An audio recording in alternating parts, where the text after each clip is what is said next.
Good morning बच्चों, विद्या विहंगम classes में आप सबों का स्वागत है।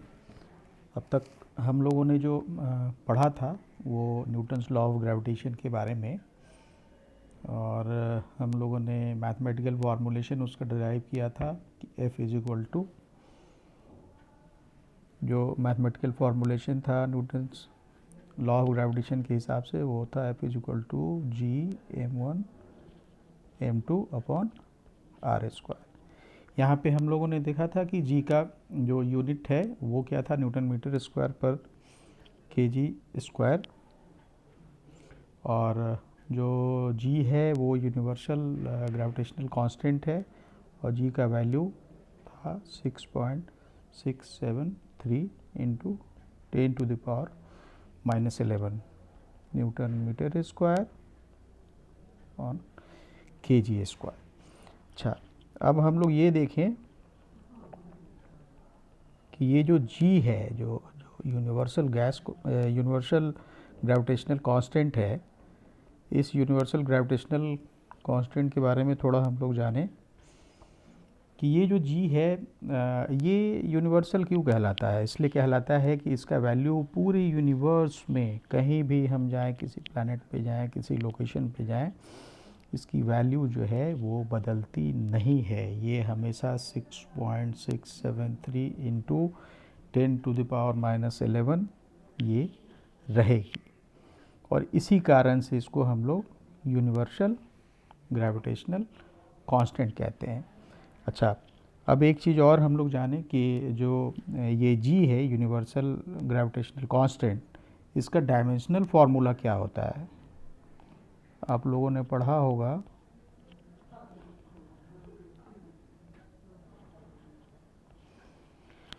डायमेंशनल फार्मूला बेसिकली किसी भी फिजिकल क्वांटिटी का उसको हम लोग जब उसके डायमेंशनल फार्मूला निकालने की बात करते हैं तो उसको हम लोग कन्वर्ट करते हैं और ये देखते हैं कि उसकी बेस क्वांटिटीज़ में, जो बेस क्वांटिटीज़ है उसके कितने पावर तक में उसका उस पार्टिकुलर फिजिकल क्वांटिटी का वो यूनिट जो है वो स्टैंड करता है। यहाँ जो डायमेंशनल फार्मूला जी का आता है वो आता है, इसका डायमेंशनल फार्मूला आता है मास में -1 पावर से है, लेंथ में 3 पावर से है, और टाइम में -2 पावर से है। ये इसका डायमेंशनल फार्मूला है। बेसिक क्वांटिटीज़ के बारे में हम लोग एक अलग सेपरेट क्लास में भी बताएंगे, जो हमारे 7 बेसिक फंडामेंटल क्वांटिटीज़ हैं, और इन्हीं 7 फंडामेंटल क्वांटिटीज़ प्लस 2 और है, रेडियन एंड स्टे रेडियन, उनसे हम लोग डिराइव करके फर्दर जितनी भी क्वांटिटीज़ होती हैं फिजिकल क्वांटिटीज़ जो कि डिराइव क्वांटिटीज़ कहलाती है, वो हम लोग पढ़ेंगे एक सेपरेट क्लास में।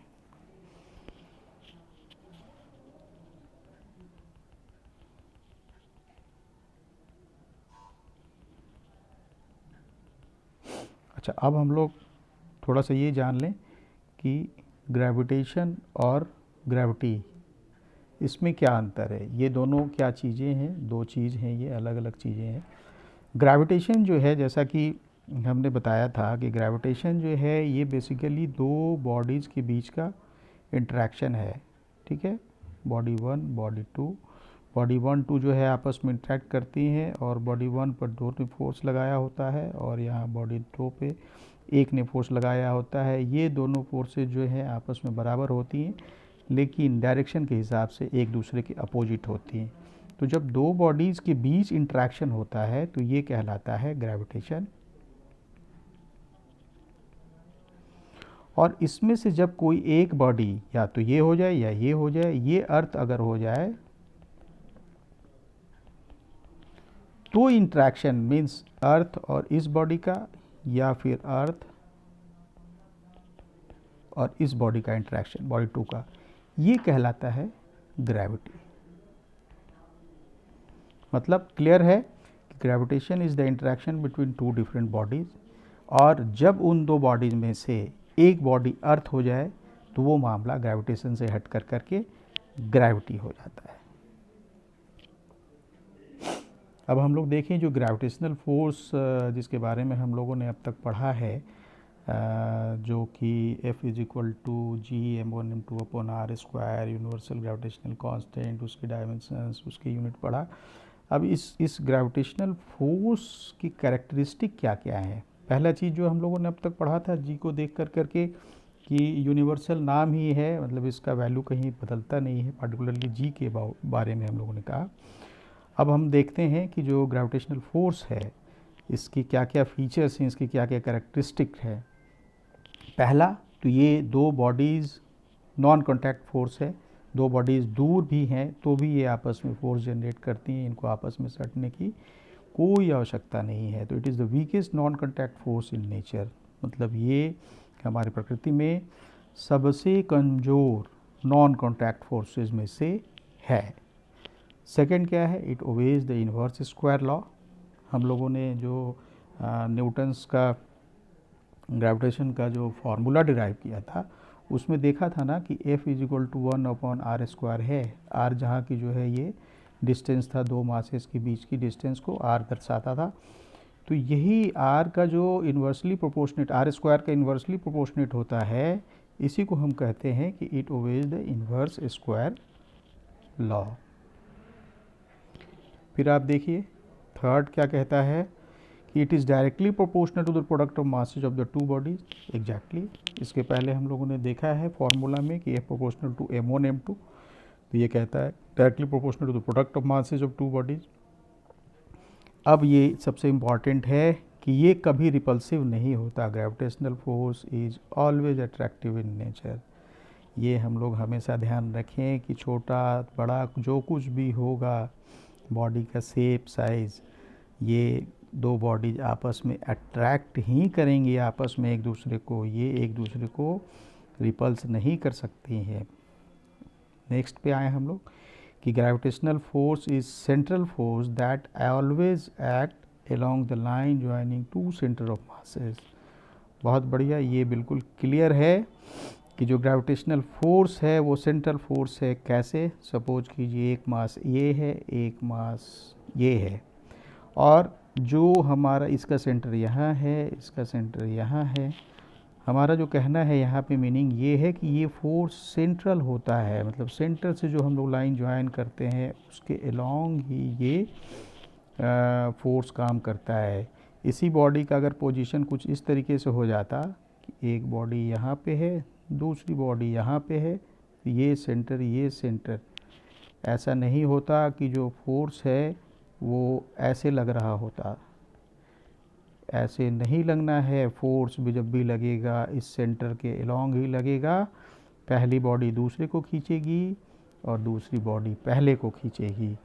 इस स्टेटमेंट का यही मीनिंग है बच्चों। अब आगे और बढ़ें कि gravitational force is always independent of other masses in the surrounding. Gravitational force always forms action reaction pair. Very good. हम लोगों ने अभी देखा था, जो हमने डायग्राम में भी डिनोट किया था कि 1 2 के हिसाब से ये 1 और 2 है, तो ये force on body 1 by 2, this is force on body 2 by body 1। तो ठीक है, ये जो लाइन है ये यहाँ से इस्टेब्लिश होता है कि gravitational force always forms action reaction pair. ये इसको खींचेगा एक तरफ से, तो ये दूसरा वाला बॉडी दूसरे को दूसरी तरफ से खींचेगा। This is what action reaction pair. अब हम लोग फर्स्ट लाइन पे आए कि gravitational force is always independent of other masses in the surroundings. ये भी सही है। ये कुछ इस तरीके से है कि सपोज हम लोग करें कि सराउंडिंग में जो मासेस के अरेंजमेंट हैं कुछ इस तरीके से, एक यहाँ है, एक यहाँ है, एक यहाँ है। ये m1 है, ये m2 हो जाए, ये m3 हो जाए, ये m4 हो जाए। अब इनकी डिस्टेंस हम ले ले r1 2 अगर ले लेते हैं, सॉरी, ये हम r2 3 ले लें, ये r3 4 ले लें, ये r1 4 ले लें। ठीक है। अब 1 और 2 के बीच जो इंटरेक्शन है, इस इंटरेक्शन को m3 और m4 के उपस्थिति से कोई लेना देना नहीं है। जो हमारा न्यूटन्स लॉ होगा, जो मास m1 और m2 के बीच में लगना है वो कुछ ऐसा होगा कि this will be equal to g m1 m2 upon r12 square. ये 1 और 2 के बीच का है। लाइकवाइज हम लोग 2 3 के बीच में देखेंगे तो वो भी होगा m2 m3 अपॉन r23 का स्क्वायर। इसी तरीके से हर इंडिविजुअल दो इंटरेक्टिंग मासेस के बीच का फोर्स निकालने के लिए हम लोग को सिंपली उन दो मासेस को देखना है, इनके आसपास के किसी मास को नहीं देखना है। उन दो मासेस प्रोडक्ट लेने हैं, यूनिवर्सल कांस्टेंट यूज करना है और उन दो मासेस के बीच की दूरी के स्क्वायर के इन्वर्सली हमको फॉर्मूला लगा देना है। तो यहाँ ये स्टेटमेंट बिल्कुल क्लियर है कि gravitational force is always independent of other masses in the surrounding. लोग इसको थोड़ा डिलीट कर लें क्योंकि मैंने इसी पेपर पे लिख डाला है। ये मिट तो नहीं रहा है, कोई बात नहीं। अच्छा, अब ये इम्पॉर्टेंट है कि it is also a conservative force. Physics में जब हम फोर्स के फीचर्स पढ़ते हैं तो उसमें दो तरीके की फोर्सेज आती हैं, एक conservative force and non conservative force. अभी यहाँ पे आप लोग ये बिल्कुल जान लें कि कंजर्वेटिव फोर्स का जो मीडियम है उसमें कि वर्क डन जो होता है it only depends upon the initial and final position of the body. ये इसको इस बात से मतलब नहीं है कि वहाँ से वहाँ तक जाने में पाथ क्या फॉलो किया है। जैसे ये कंजर्वेटिव फोर्स का एक डोमेन अगर है और ये डोमेन है और इसमें कोई पोजीशन एक है, एक पोजीशन यहाँ फाइनल, या ऐसे ले लें हम लोग, ये इनिशियल पोजीशन है, ये फाइनल पोजीशन है, ठीक है। अब इनिशियल पोजीशन से फाइनल पोजीशन तक जाने में रास्ता ऐसे भी हो सकता है, रास्ता ऐसे भी हो सकता है, रास्ता यूं स्ट्रेट सीधा भी हो सकता है। तो जो कंजर्वेटिव मीडियम है, कंजर्वेटिव फोर्स है, उसका जो डोमेन मीडियम है उसमें आप इनिशियल से फाइनल तक पहुंचने में चाहे कोई पाथ फॉलो कर लें, जो वर्क डन हुआ होता है वो डिपेंड करता है केवल फाइनल और इनिशियल पोजीशन के हिसाब से। इसको हम लोग थोड़ा जब फोर्स पढ़ेंगे तो और एक्सप्लेन करेंगे। अभी हम लोग बस इतना जान लें कि ये जो है कंजर्वेटिव फोर्स होता है, और बिल्कुल इसको फिर से पढ़ लें कि this implies the work done by the gravitational force in displacing a body from one point two another is only dependent on the initial and final position of the body and not on the path follow. ऐसे भी समझ सकते हैं हम इसको कि अगर ये अर्थ है, अर्थ से इस ऊंचाई पे कोई पहुंचना है h हाइट तक, तो कोई आदमी ऐसे गोल गोल चढ़ कर कर भी बहुत सारा 1 किलोमीटर का रास्ता तय कर के ये आधा किलोमीटर की ऊंचाई चढ़ सकता है। लेकिन इस बात से बिल्कुल फ़र्क नहीं पड़ेगा कि काम कितना हुआ है। काम जो होगा अगेंस्ट द ग्रेविटी, इस ½ किलोमीटर का जो स्ट्रेच है हाइट वाइज, इसको चढ़ने में जो काम वर्क होगा उतना ही वर्क होगा, चाहे वो बात कुछ भी फॉलो करे, वो आदमी, वो ऑब्जेक्ट, वो कुछ भी। ये चीज़ समझना है conservative medium, conservative force medium के बारे में।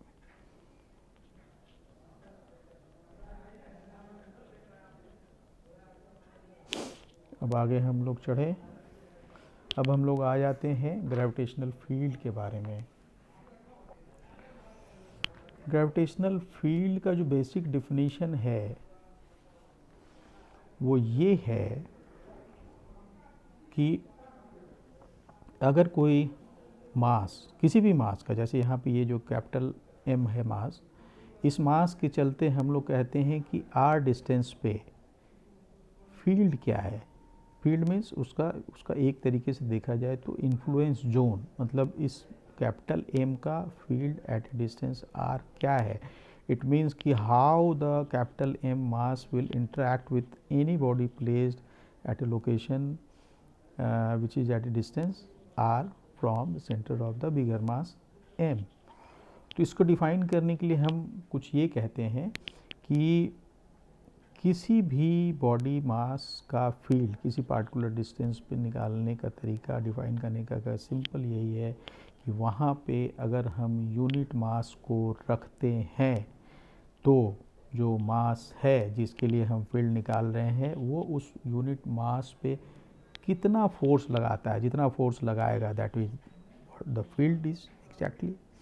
जो फोर्स लगेगा यूनिट मास पे, यहाँ पे अगर यूनिट मास हो तो इस यूनिट मास पे इस बड़े वाले मास के द्वारा जो फोर्स लगाया जाएगा, जो फोर्स इंटरेक्शन का लगाया जाएगा, that force will be defined as the field of this bigger mass m at this point।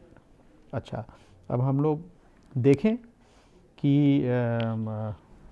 ये बिगर मास है और हम लोग को यहाँ पे इस पॉइंट पे जो हमारा ये लोकेशन है, यहाँ पे हमको देखना है कि इस बिगर मास के चलते इसका फील्ड यहाँ पे क्या है।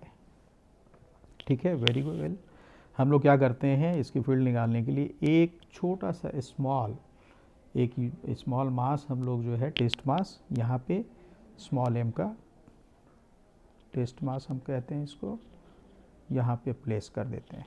यहाँ पे हमको इस बड़े वाले मास के चलते फील्ड निकालना है। ठीक है, अब हम लोग जान चुके थे कि F का जो न्यूटन्स लॉ ऑफ ग्रेविटेशन के हिसाब से जो फोर्स का इक्वेशन है that is basically G m1 m2 upon r square. ये मेरा स्टैंडर्ड फार्मूला है। इसमें हम देखें कि फोर्स इस केस में बिगर मास जो है स्मॉलर मास पे क्या फोर्स लगा रहा है। वेरी वेल, G तो यूनिवर्सल ग्रेविटेशनल कांस्टेंट है, G एज इट इज रह जाएगा। m1 which will be replaced by capital M, m2 which will be replaced by this test mass small m, और जो डिस्टेंस है वो r स्क्वायर है। Okay, this f is what, ये जो f है ये f है जो बड़े मास ने छोटे मास पे फोर्स लगाया है।